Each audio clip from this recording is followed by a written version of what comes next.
Israel একটি ছোট্ট দেশ, কিন্তু আজ তারা প্রযুক্তি, সামরিক শক্তি এবং বৈশ্বিক রাজনীতিতে এতটা প্রভাবশালী কেন? অন্যদিকে ফিলিস্তিন, যারা একসময় স্বাধীনভাবে বসবাস করত, আজ তারা বিশ্বের সবচেয়ে নির্যাতিত জাতিগুলোর একটি। চলুন ইতিহাসের পাতায় ফিরে যাই।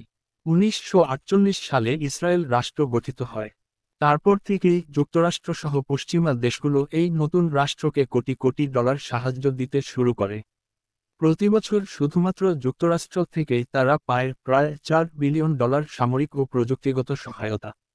এই অর্থে ইসরায়েল তৈরি করেছে উন্নত সেনাবাহিনী, গোয়েন্দা সংস্থা মোসাদ এবং প্রযুক্তি নির্ভর অর্থনীতি। তাদের স্টার্টআপ ও গবেষণা কেন্দ্র আজ বিশ্বের শীর্ষে।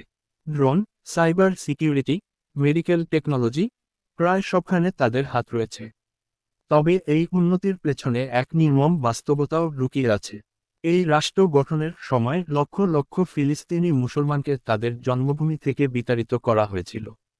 এই ঘটনার নাম নাকবা, যার মানে মহাবিপর্যয়। এরপর ধাপে ধাপে ইসরায়েল দখল করেছে ফিলিস্তিনের প্রায় ৯০% জমি। আজ ফিলিস্তিনিরা বন্দি গাজা ও পশ্চিম তীরে মানবেতর জীবনযাপন করছে। গাজার শিশুরা জন্ম নিচ্ছে বোমার শব্দে। স্কুলে যাওয়ার আগে তাদের ভাবতে হয়, আজ বেঁচে ফিরতে পারবে তো? ইসরায়েল শুধু জমি নয়, দখল করেছে পবিত্র আল আকসা মসজিদও। সেখানে বারবার হামলা চালানো হয় মুসল্লিদের উপর। প্রশ্ন হল, ফিলিস্তিন এত নির্যাতিত কেন?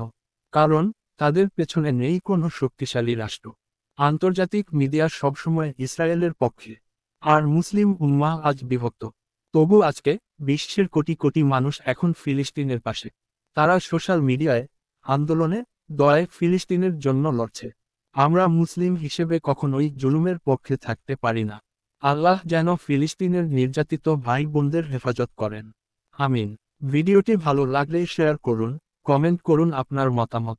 আর অবশ্যই সাবস্ক্রাইবও করুন ইসলামিক টিভি নিউজ, যেখানে সত্য এবং ইসলামিক দৃষ্টিকোণ থাকে সবকিছুর কেন্দ্রে।